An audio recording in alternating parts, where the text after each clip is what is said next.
US and Russia have agreed to restore embassy staffing after the meeting between US Secretary of State Marco Rubio and his Russian counterpart Sergei Lavrov in Saudi Arabia on Tuesday. Trump has indicated that he could meet Putin later this month. Trump blamed Ukraine for its conflict with Russia, saying that Zelensky should never have started it. For its part, France has planned to host a new meeting on Ukraine in a bid to coordinate a European response to the US-Russia talks, even as the EU keeps up pressure on Russia with a new tranche of sanctions.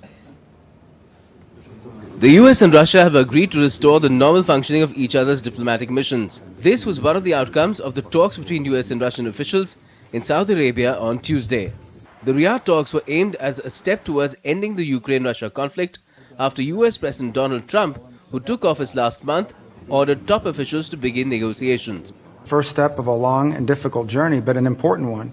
And President Trump is committed to bringing an end to this conflict, and as he said when he campaigned for president. And he wants it to end in a way that's fair. He wants it to end in a way that's sustainable and enduring, not that leads to another conflict in 2 to 3 years.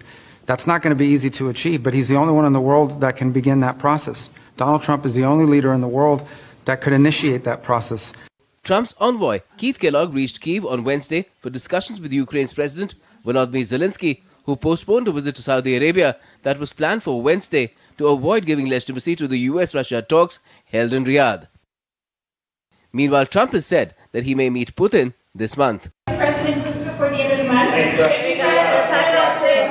Trump brushed aside Ukraine's concerns about being left out of the meeting, saying that Kyiv could have made a deal with Russia 3 years ago to avert the invasion by Moscow.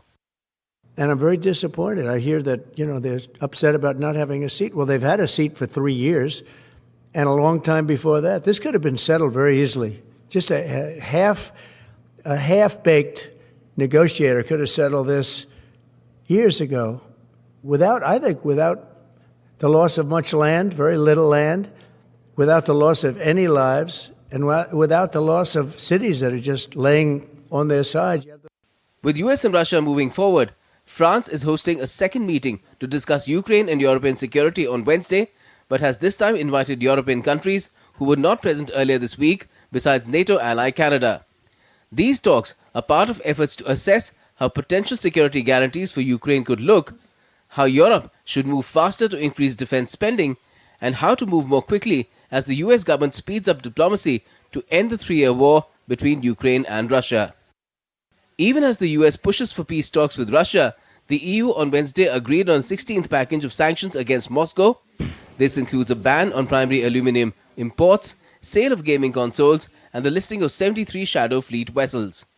Bureau Report, DD India.